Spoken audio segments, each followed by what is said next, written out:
make sure when you start a business or run a business that you have a marketing budget, and you know that you have to do that, because we see way too many times when people buy the shiniest oven or the best car or whatever, and then they don't leave money for marketing, and they don't invite people into their business. And if you don't invite people into your business, they won't come. What's up, guys? Wade here with LUX Talk Podcast, episode 5. Today, Alan, let the viewers know who we got in the building. We have Tracey Williams with Sunny 105. Yes, sir. And Tracey, you've been in that business for over 30 years. Correct, yeah. 30 years. Long time. We're just going to kick it off. Tracey, kind of give us, a little bit of background, who you are, what you do, and so forth. Absolutely. So my wife and I came down with a business partner, and we have about Sunny 105. About 3 years ago, we got moved down here about a year and a half ago. Prior to that, I'd worked in radio, started off as a weekend part-time announcer, 30 years, and then got into sportscasting, then got into sales and management, and thought I knew everything, and now here we are in ownership and realize I don't know anything. That's kind of how it goes, isn't it, Roger? Level up. Level up. Yeah, but it's been great. We love it down here. We love the market. We love our team. We love what we're doing, and really excited to be here, and excited to be here tonight. Cool. So let me ask you this, Tracey. So since y'all have moved down here, you're getting the radio station really amped up and rolling through Baldwin County. What are some of the biggest things that your listeners are able to gain value out of? One of the greatest things about our station, I believe, is that we are a locally focused radio station. If you've followed the radio industry very long, it's gone through a pretty big transition in the last 20 years. Huge. With people, Sirius and podcasts and just everything like that. So really staying relevant is a big focus for us. And I think that's something that we really preach to our team is make sure that people are listening. Why would they listen to the station? And so we really focus on local activity, local things, community events, working with the local businesses to help market their business to get people in and come in and grow their business. So you hit the nail right on the head. So biggest thing is understanding your market. To all the listeners that tune in, what is the biggest thing that you've gained out of that? I mean, who are your listeners? Yeah. So our listeners, I hate to use demographic talk, but our listeners are 25, 54, 65 people, age, years old, local people, but also snowbirds. And that's one of the unique things about our radio market here that we didn't deal with back in Iowa, where we came from, is we have to market to the local people, but we also have to market to the tourists that come into town. And part of living in paradise. Right, absolutely. but that's a unique situation because just to give you an example, back in Iowa and at the radio stations we worked at, probably less than 10%, 10 to 15% of our advertisers were restaurants and entertainment venues. We're down here, it's probably up over 60% because it's such a competitive industry in this market, trying to get the entertainment dollar, trying to get the entertainment people to come in. So it's just a little bit different. And again, that's the part about knowing your audience, who is your customer.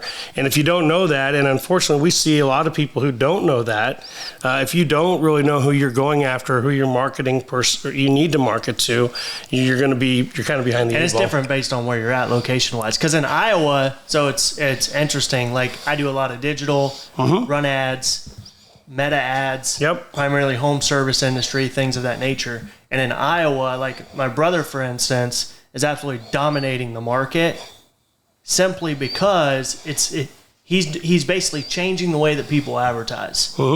And they rely on maybe not even the radio, they might not even pay for that. They just rely heavily on word of mouth. And for whatever reason, it's starting to die off and so forth. And now you have to lean on radio, podcasts, however you can get that exposure. I know you don't like the word exposure. I say things like not politically correct. Right, yeah. That's all good. That's good. But, like getting that, exposure for me is like getting eyeballs on the business. Right. Yeah, impressions. Yeah, absolutely. Yep. Absolutely. I mean, I think that one of the things that we always talk about with our radio station is with radio advertising, it's such a connected, it's like talking to one person. So we kind of talk about how advertising on radio is like word of mouth multiplied by our transmitter, because basically most always we get our advertisers to come on and record their own ads. So when people go into their station or into their business, they've already established that connection, even though they might not know it, because they feel that they're talking to them all the time. Yeah. So I think it's, it's just those things. And I think the other big thing that I really want to stress just from what we've seen is whatever you do, however you do it, make sure when you start a business or run a business that you have a marketing budget and that you have to do that, because we see way too many times when people buy the shiniest oven or the best car or whatever, and then they don't leave money for marketing and they don't invite people into their business. And if you don't invite people into your business, they won't come. They're not coming. They're not marketing should be the biggest piece of the pie when it comes to reinvesting back into your business, because without the marketing, you don't have any business. It's really the only expense that's going to generate a return. More revenue. Right. And I mean, if you buy, if like we bought a new transmitter, which is great, but that's not, that will pay off. But in the other examples, utilities aren't going to drive revenue. Whereas if we're inviting people to listen to our station, or if Roger or you are inviting people into your business, that will pay off. Mm-hmm. Yes. And radio isn't always the right answer. I'll say that right from the beginning. I'm not trying to say, but just you need whatever. a whole, I call it ecosystem. Right, absolutely. You need to take advantage of everything. So like when I work with my clients, I always start with social media because I think it's the quickest ROI. Sure. And probably the best when it comes to $1 in, what are you going to get back? But to really scale and expand, past a one-man show, or maybe you and one crew or two crews or whatever, you need to be able to get all of it. Right. Because all that exposure, you don't know where the lead's going to come from. Right. So go ahead. And I respect where you're coming from and totally understand. I don't necessarily agree that digital is the best return on investment. I think it depends on what you're trying to do. I mean, and it depends on your business too. I mean, I think just from a broad standpoint, sometimes billboards can be the best thing. Sometimes TV can be. It just depends on what your market is and what you're trying to do and what your goals are. And again, we just see so many people who just don't have any type of a marketing plan or advertising plan. Right. Or when we talk to them, what's your advertising budget? They're like, I don't know. I don't have a budget. I don't have a budget for that. And it's really critical to be disciplined and sit down and have a marketing budget for what you're going to do. I can see that big time. With your background is kind of an interesting, to kind of add to that. Do you think marketing should come before sales, or sales should come before marketing? I think they're intertwined. I mean, I think that if you're not, I think sales marketing is a form of sales.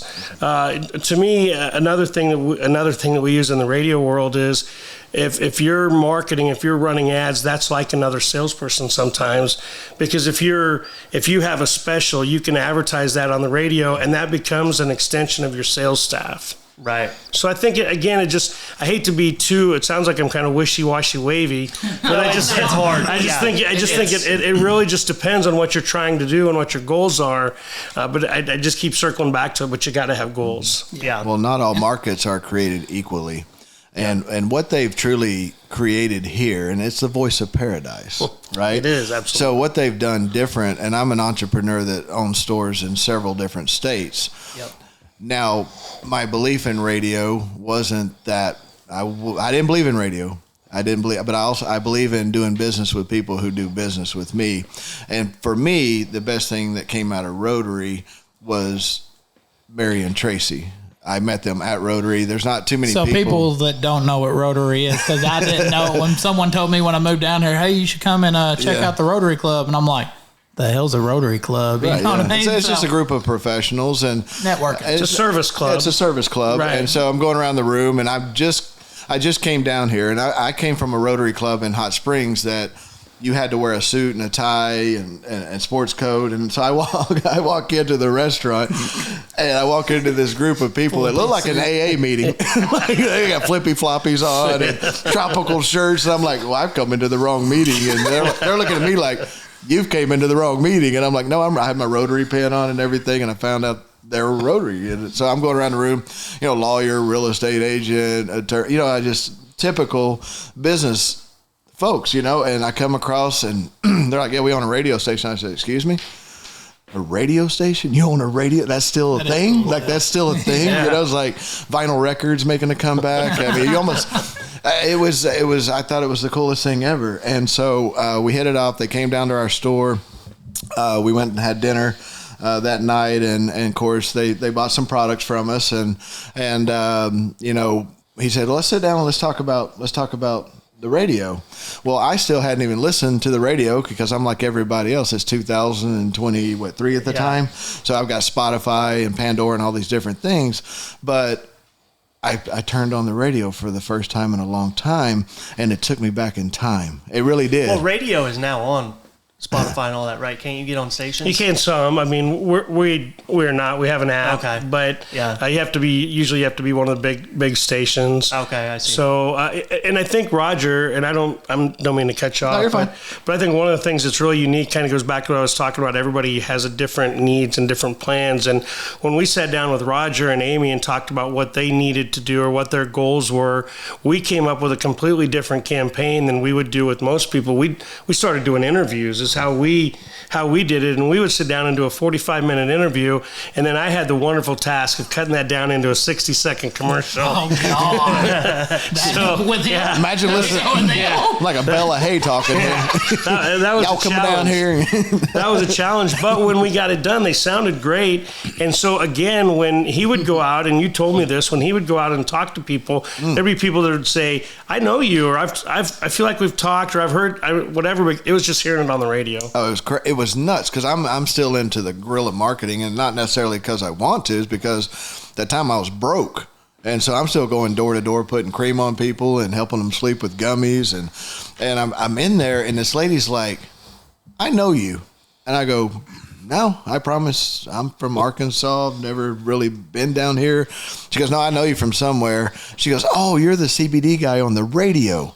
That didn't just happen once. It didn't just happen twice. It happened multiple times. And I called Amy, and I'm like, probably going to think I'm nuts, but I think this radio thing is going to work down here. Understanding your consumer. And if you pay attention when you're down here in the business, pay attention the next time you're in a small business here on the island. Listen, what's going through the speakers? It's Sunny 105, the voice of paradise. It truly is the voice of paradise. And when I'm back home in Arkansas, I've got them in my ear hole. And when I put Sunny 105 in my ear hole, it's like I'm back here. It's literally, they've created an experience.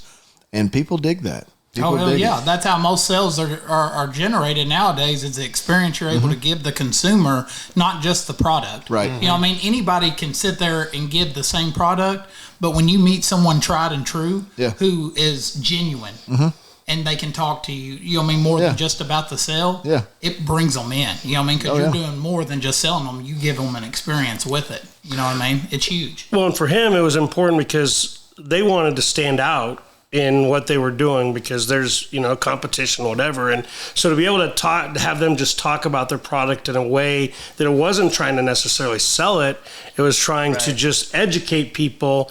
And that's what they needed. And that campaign worked very well. So, and that's what we want to do. Like a campaign like that, like how many viewers, I know it's probably maybe a 6-month campaign, 3-month, probably just depends on the, how it's drawn out. But how many viewers would you say, like in a typical Rogers campaign, would you get? Yeah, so we don't right now subscribe to Nielsen. We have started to subscribe to Nielsen, so in a month I could come back and give you the exact numbers. But it works, and that's, everywhere we go from an anecdotal standpoint, we hear our station, we get feedback, we hear people all the time. His advertising worked. Big advertisers, big businesses. People like Floribama, like Lambert's, like DeSoto's. They've been around here a long time. They don't need to draw name recognition, but they continue to advertise because they see the value of continuing to invite people into their business. And one of the things that we do, each and every customer that comes in our store, and I advise any small business, especially if you're getting started, you're going to want to know where that person came from. Mm-hmm. And I was blown away to see that Sunny 105 was giving Google a run for its money. Seriously, I was blown away. I really was blown away. I personally think Google's dying off. I see it in home service. I don't know if it's like I haven't been able to like dial in what the problem is, but like the ad spend is so high, you might get like a 2 or a 3x return. You know, where you put in a social media, you're getting like 40x. You know, and same sort of campaign. I don't know if it's overly competitive, like. Everybody's on there, and it's basically a pay to play, and now you got to spend $16,000 to even be on the front page, with your own name. Well, I'm not really sure, but every person is hit with 10,000 impressions per day, and what they did is they made it personable. People know Amy and I before they ever meet us because we advertise on Sunny 105. That's huge. It is huge. That is huge. Huge. It's huge, and so. I think the other critical part, and I want to give a shout out to our team at the station because we have such a great team. But for a radio station our size, in a market this size, to have local announcers every day part during the day, morning, midday, afternoon drive, is unheard of. I mean, I worked at a radio station cluster in Cedar Rapids, and it was a corporate-owned station. They have a corporate-owned cluster of stations. They have 5 radio stations now. Last I heard, they have one person, one live body in the building that is working. Everything else is piped in, voice tracked, all those type of things. So for us, we've got a local morning show now with Darren and Mary. We have a midday, Lisa Christian, which is huge. And then the afternoon, we've got Kevin, which has been around for 15 plus years. So to have that local connection with our team, that's not something we did bring the morning show in, but Lisa and Kevin were here forever. So I think just, and they're talking about local stuff all the time. Lisa's a musician. She's out, people see her all the time. She's playing bingo at Tacky Jack's on every Wednesday night. Every Wednesday night. And Mary and Darren are out and about. And I just think, again, committing to local, committing to our audience, committing to our community, it has helped build that to where when we run ads for people like Roger or other businesses, they're gonna have that connection. And that's one thing you kind of went over a little bit earlier, but when times change, everything else has to change with it one way or another. So learning and adapting the way you need to is huge. So once you started seeing 2010, right around that era hit, and everything started going to Spotify or Pandora, podcast, all that, what was your biggest, where you felt the pivot and started seeing the revenue kind of come in more? So it actually goes back to 1996 when the Deregulation Act was passed by Congress, and President Clinton signed it to deregulate radio. Prior to that, there were very strict ownership caps on the number of radio stations you could own in a market. And in 1996, that all changed, which is how Cumulus and Clear Channel and all these big conglomerates came about. They bought up radio stations in bundles at ridiculous prices and then realized they were underwater and started cutting. So then in the early 2000s, when radio started to suck in a lot of markets because it's just homogenous crap in a lot of places. That's when Spotify and Sirius and XM and all these alternatives started to pop up. So now in our world, if we're not relevant to our listeners, if we're not relevant to our community, we die. Yeah, and that's a lot just like anything. Absolutely, 100%. So you brought up a really good point, actually, and Roger did too. It's more than just the listeners on there, but like your team is out. They're building those connections. So now, like someone like Roger goes in there, and even though you're running his campaigns for him and stuff like that, he's getting even more exposure because your team is out exposing themselves. Right. I don't like to say it that way. I need to move back to expose again. Just got off paper. They're out connecting. So now, in a roundabout way, Roger now has that same connection down the road. Yeah. And it's just like that spiderweb effect. Yeah. Well, and I say this tongue in cheek, but my wife and I are very committed to the radio station. I mean, so committed that we go out a lot of nights drinking at local bars to talk to people about the radio station. Yeah. But in all seriousness, we have met a lot of people. We met people that said, I didn't even know we had a local radio station here. And then we'll see them again. They're like, I started listening. It's great. I love the music. So again, being out, being present. You can't sit behind your desk in any business that you're at anymore. No. You can't sit behind your store front. You can't. I mean, you walked out and just knocked on doors and tackled people and rubbed cream on them. And literally. You got a shoulder pain? Literally, yeah. If you don't, I'm going to give you one so I can rub that on. Then you're consumed by your knee hurt? Nope, right. No. But absolutely. I mean, you have to be out and you have to be in things. I think you do need to be in things like Rotary and stuff like that as well, where you build connections because people want to buy from people they know. Oh, 100%. People want to buy from people. Right. True, like genuine people. Yeah. Right. Yeah, that's one thing I've learned real big since being in a new town with people I did not know. They want to buy from people. But I think I do think it goes beyond that way. I think it does. People want to buy from people they know. Mm-hmm. And if they don't know you, you're just a guy on the phone or you're just a gal on the phone. You're just another salesman. You're just another salesperson. You're not invested. And so, I think I think it's a big thing. Do you think like radio, like local radio does better than like big radio stations just simply because of that? Like people want to buy local. They want to support local. They want to. Yeah, I mean, so yes, I think it depends. I mean, there is a lot of crappy radio. I mean, absolutely there is. Yeah. A lot of times if I drive through a big city, I can't tell if I'm listening to a local radio station or a satellite radio station or my own, iHeart music. I mean, my iPhone. But I think that's why it's important that Lisa goes on and talks about, the bake sale that's going on for the church down the street or whatever. Because like I said, if I drive through Kansas City right now, I don't know. I mean, I'm not getting anything from local personalities. They're not doing anything local, talking about anything local. When I was the general manager of a radio station in Fort Dodge, Iowa, I'll never forget this. Somebody said, "Well, are you concerned?" Fort Dodge, the station we had in Fort Dodge was a 5,000 watt AM station, huge stick that covered the entire state of Iowa, huge ag station. And somebody said, "Are you worried about Sirius?" And I said, the day that Sirius Radio starts reading the local grain prices at the Garnavillo grain market, then I'll get concerned. And I think that's here. I mean, we carry Gulf Shores football every Friday night. We picked up Orange Beach football on nights that Gulf Shores isn't playing, and we carry them on the web, on a web stream. That's what people want. I mean, they would much rather hear that. I mean, people are listening to that because it's local. And the other part of it is it's a great promotional tool. I mean, we have people who tune in because little Johnny's on the football team in Orange Beach and has never listened to the radio station before, and they're like, "Oh, wow, I'm starting to hear that music's pretty good," or that's good programming. So I just think, again, absolutely. I mean, the big market radio stations so many of them are owned by big conglomerate companies that have cut to the bone and could care less about their quality. They're just focused on profit. I mean, which we are too.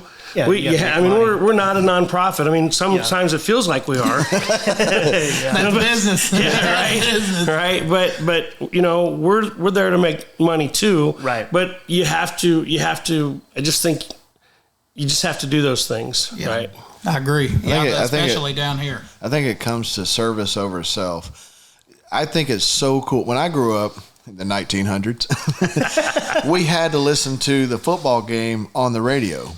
So it was like, back in the day, we also used to sit around the kitchen table and have dinner together. Yeah. We didn't have phones in our face, and we weren't watching TV, and we weren't all in separate rooms. We were a family around the table. Mm-hmm. And when he started talking about bringing football back to radio, I'm like, it just gets better and better and better with Sunny 105. But he's out there. He's mingling with the community. He's involved, and people see that.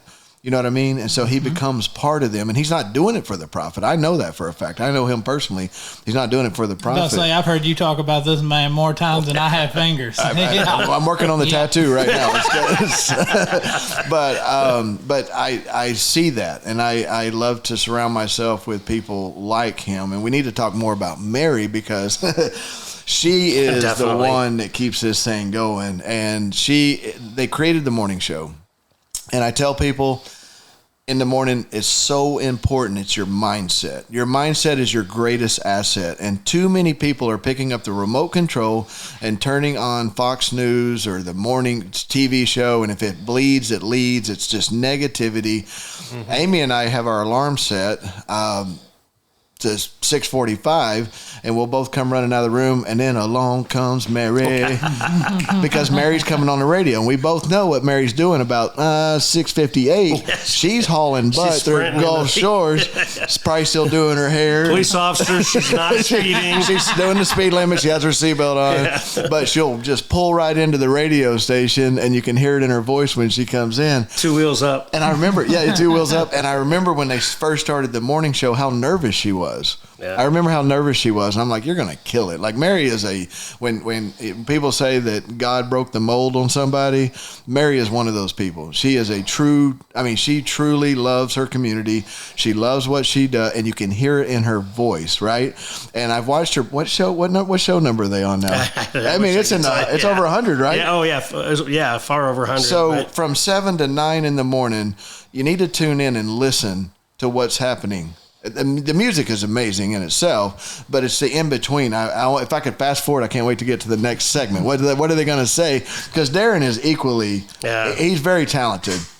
And they also give access to their studio to small businesses like mine. I literally can call or text and be like, hey, I need some help with this event. Is there any way I can get it? I mean, we did the Beach Billy show. Yep. They let us come in and sit there and do what... They let us. The welcome mat's always out at Sunny 105. You know what I mean?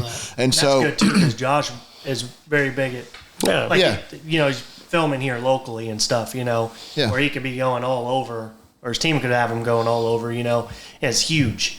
So with the team building, I want to talk about this for a minute, because I think it's very important to a lot of business owners that are like, they feel stuck. Not that they're not making money or anything like that. They have a good lifestyle, things like that, but they just want to grow. Right? And sounds like you have a very good team. They're willing to, fight for the mission, not like a paycheck, Yeah. It's huge. What do you think is like a big key factor into like finding that right team that's there for the mission? Wow, that's a good question, and I wish I had a better answer. We were lucky because Lisa and Kevin and the team that when we acquired the station was here. So I think, though, that, I think it's hard to find people that are committed to those type of things. And we're lucky in our building because Mary and I both came from the industry, and we both have the same vision, and we've kind of portrayed that vision to our staff, and they've been very receptive of it. If we lose one of our people, I think it'll be challenging to find someone who has that kind of commitment. Lisa we're going to do a 0.7K this weekend in the Waterway Village to raise awareness about all the construction that they're having. That was a Lisa Christian idea, and it's a thing that we're trying to do to help an area that needs help. But to find those type of people, I don't have an answer. I'm sorry. I wish I did. They just fell in your lap. Well, they did in our case. I think it's hard to find those people, right? And because it's everybody wants the quick payoff right now. Yeah, it's hard. It is hard. Yeah, I tell Wade all the time, you need somebody that like can come in and like vet people, Sure. Because like with him, he's at a growing stage, right? We've already gone through people that just didn't fit what we're trying to do or what he's trying to do. But you want to like almost give people a challenge, figure out who they are, maybe spend a little bit of time with them, maybe even have them work for 3 days for free. Or something like that. Because a lot of people, that's a big challenge. You see a lot of these small businesses are popping up everywhere, but they all run into that same bottleneck. people trying to come in and then they just want to learn and go off on their own and, things like that. I think culture probably has something to do with that, Sounds like you might have like a big family. Well, family culture. Well, we have my wife Mary and I. We did have kind of a big family. We blended a big family, second marriage, 7 kids. When we went out to eat, we got hit with the automatic gratuity. So 6 or more, 18%. Yeah, it's but they don't have jobs. Yeah, right.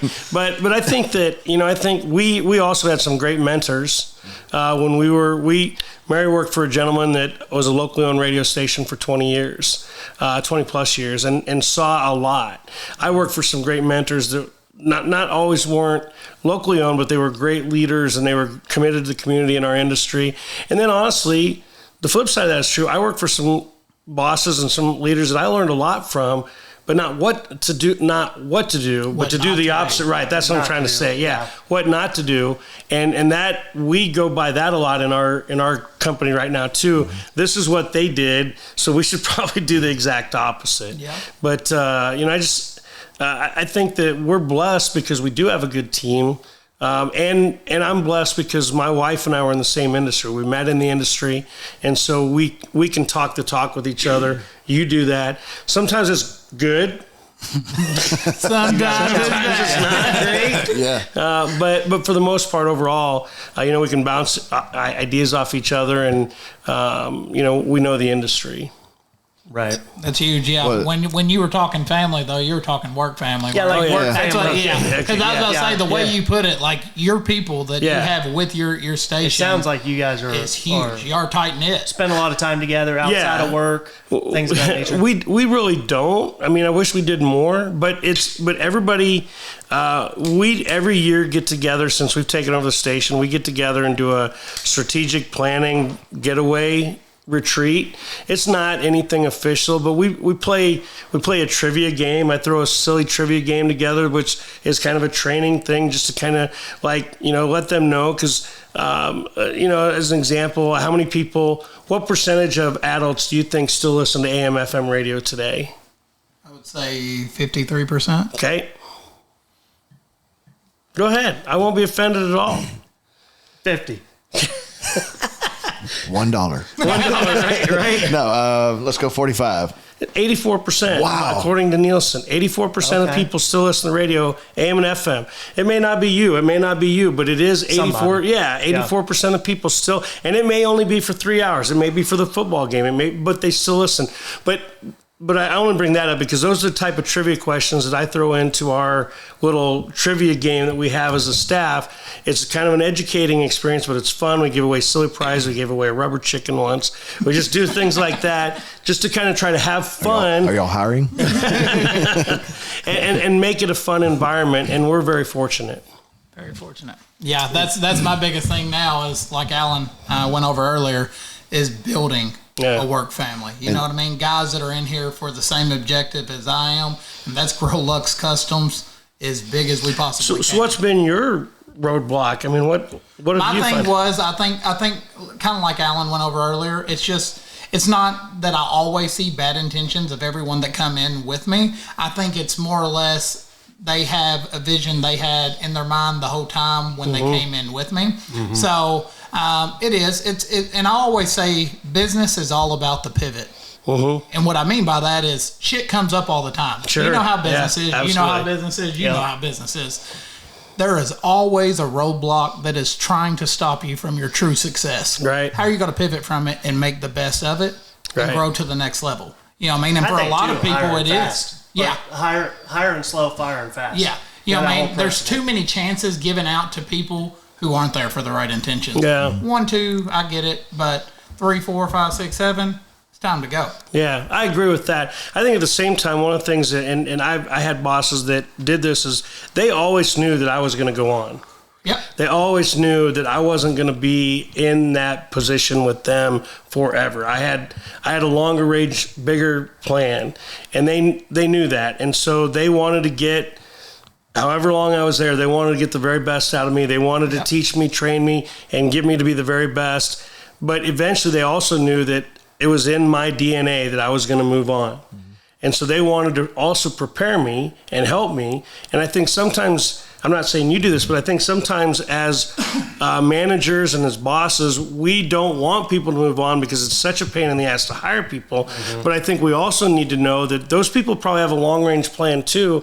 And if they're going to work for you and work hard for you, and again, I'm not saying this is a problem for you, but I just think sometimes this happens. We have to know that there's going to come a point where they probably do want to go on and experience bigger things or do different things. And I think, if we can get the best out of them while they're with us, eventually we're going to lose some of our people. 100%. And I mean, you hit the nail on the head, and I'll take full accountability. I am one of those people. Mm-hmm. Like I do. If I hire someone in, I'm not looking for just a worker. Sure. I'm looking for someone that I can put into a location where they can be their own boss. Yep. And they can run a full business. Yep. So I will. Like, I'll take full accountability on that. I'm one of those guys that if I bring you into my business, it's for a damn reason. I want you to stick with me, and I want to be with you the whole experience. Yep. You know what I mean? As long as I'm alive, I want to have the people that I have with me there. But I feel like a lot of people, like you said it right there at the very beginning, it's people who came in and busted their ass for that company. Mm-hmm. And if it's something like that, I can understand. Like, I get you got bigger horizons to tend to. But if someone comes in and they just try draining you of everything you brought to the table, that's another thing. That's same conversation every Monday morning kind of thing. And I get it, and we have to deal with those. And it's such an interesting thing because I worked for a cluster in Des Moines where I was the market manager, and that company wanted me to hire 12 to 13 people at a time, knowing that maybe one or two would stick. Yeah. And that's hard, dude. That's crazy. I would not. Well, what was the numbers I that. Sent you? So for like that inspiration, like you just got to go through people. It was like 300 and something. My wife and I, we went through like 300 and something people our first go around, but some of them stuck, some of them didn't. We were big on promoting with them too, you know? So we would take people, we give them the opportunity to go out if they chose to. We had managers that decided they wanted to be a manager. They didn't want to be in their own location. They didn't want to expand like that and be an entrepreneur essentially. Right. So I think it's all about that goal. Like, it's important for you to know where you're going, and then you got to find the right people that align with that. Like, and that was right hard. out of the gate. Do you want to own a shop with Lux Customs, or do you want to own your own shop? Correct. Yeah. You see what I mean? And I think that needs to be established. That could create, it's a huge disconnect for people that the intentions may not be where they need to be. Yeah. No, I 100% agree. As far as you, Roger, I know you've been through this whole stage many a time. You've been through several stages. Yeah. I mean, how was it for you? In regards to what? As far as like bringing people in and knowing the whole objective, was it just like, hey, you're here for the team? Yeah. Well, yeah. So I mean, and I want to go back to something real quick because this truly shows the true character of the owners of Sunny 105 because they came in. They bought, and when somebody buys a business, usually the first thing they do is they come in and clean house. Yep. Right? So think about this. They come in, they buy a radio station, and then fast forward to what just happened to the businesses over in Gulf Shores. You own a small business. I own a small business. Imagine the city coming in and putting a detour sign up around your small business and forcing people to go around your business. Okay? Lisa Christian came up with a solution for that problem. Shows the true character of this radio station and the team that they have. Yeah, the forward family. thinking. Yeah. Think about what they're doing. He kind of just lightly, we're doing this point, K, 0.7K. Yeah. But we really need to dive in that to a little bit more because that radio station basically went out of their own way to make sure. That was devastating to those businesses. Mm-hmm. If we were to have them sitting in here right now, they would tell you how devastating that is for somebody to detour the people around their business. It's rough. Y'all go over here and look at what this radio station did, and it's because of the people. Yeah. So in a way, I'm jealous of the team you have because for the 6 years that I've been in business, most of the time it felt like we were in our own jail cell because you go from one store to two stores, Leap of Faith third stores 10 hours away from the other two stores. you can't get to that store if somebody doesn't show up. So you're babysitting from 10 hours away. Yeah. You know what I mean? So to have a team like he has, not just for the fact that they show up. One of the things that blew my mind is when we did our grand opening, Lisa Christian is another one that God broke the mold when he made Lisa. And when you meet her, you'll know what I mean. She showed up to our grand opening. And she cared more about my business than I did, I thought. I mean, she literally, in between her segments, she'd go live out on the sidewalk or whatever, and she was so passionate about my business. And I'm like, man, wow, that is so awesome to have somebody that not only passionate about what she does, but for your clients. Yeah. But that's going to stick with you, Roger. Yeah, and what you just said, how he said it earlier, it's the experience. Experience, exactly. And that's what they're, exactly. That's the whole experience. When you can give value to more than just listening to the radio, it means something. So I guess the ultimate answer to your question is I'm jealous. He has an awesome team. He does. We're lucky, and we recognize that. I mean, we really do recognize that. I mean, that's why we try to do fun things and try to make it a light. I mean, look, radio's supposed to be fun, right? I mean, it's not supposed to be. And I worked in too many radio stations where it was like a morgue, and that's just that comes across the air too. Oh, geez, I don't want to be here. Yeah. So those people generally want to be there. So we don't have much time left on this podcast, but what's in the future for Sunny 105? And I'm not sure how much you can dive into it, but there is some exciting stuff going on. Yeah, I mean, there are some fun things we have coming up, and we've shared some of them with you. I mean, we are doing some more sports, local sports to get people following, and it's just a great way to connect with the community and do those things.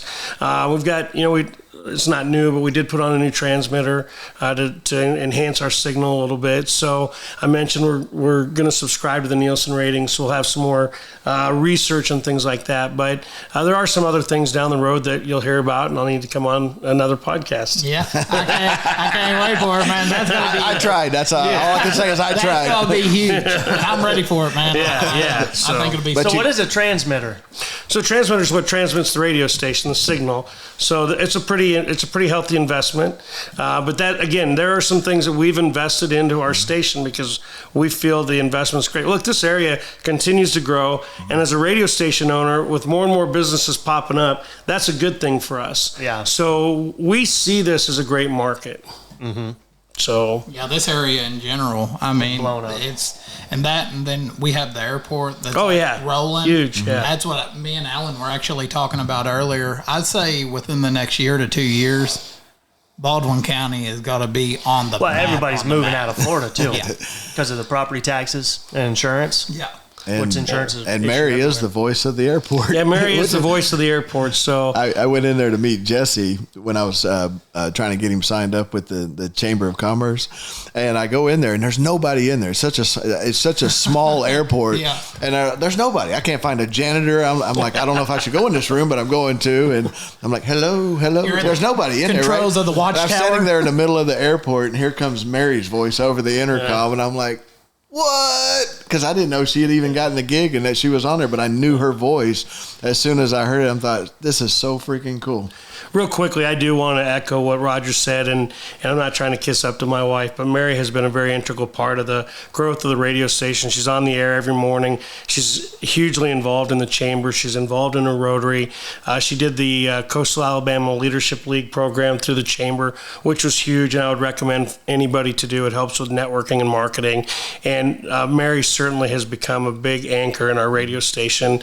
And maybe that sounds bad. I don't mean a building block. The radio station, and so I do salute her, and the work that she's done has been priceless. And she dropped off a big cardboard box at our shop today to collect toys for kids, less fortunate in our community. And that's huge. Big heart, small station, big heart. Run with it, trademark it. You can take that one. I like Absolutely. The Voice of Paradise. Yeah. No, Voice of Paradise nails it because I'm serious. I can be in Arkansas. 32 degrees outside, the wind's blowing. I can go get on the treadmill and put Sunny 105 in my ear, and it's like I'm right back here on the island. Our streaming numbers do go up after season. People go back and listen to the station back in Iowa, Michigan, Wisconsin. It's pretty interesting. they go back home and yeah, they want to be a part of of memory. They still want to be a part. Yeah, they still want to hear what's going on. I'm interested to see the numbers after you get that put in place to see where everything's being dispersed. You know what I mean? And then people that are truly staying engaged with it. That's going to be huge for you. Yeah, it's having some research will be nice. Yeah, definitely. Have you ever thought about doing do you do any marketing on social media for 105.7? We do some. We've been a little bit lax in it, to be honest. We did increase our marketing budget a lot when we got down here, but it was more doing sponsorships with events, and those type of things. Pet mayor. Yeah, the pet mayors and things like that. I don't remember hearing about that. No, it was all over social media. Yeah. So, and it kind of took your eye. Politics got a little nasty down here. Get kind of nasty. And it kind of took it, and to the next level. It's like diverted. But we do market. We just don't necessarily.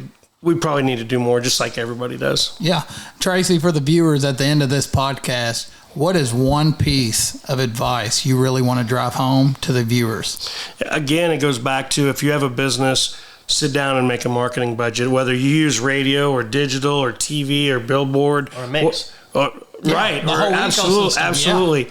Whatever you do, put time into it and make a marketing budget. Commit to inviting people into your business to shop with you or into your real estate office or whatever. Because if you don't, no one will. Right. Tracey Williams with Sunny 105. Welcome to another episode of LUX Talk. And always, stay tuned. Don't just be about it, let's talk about it.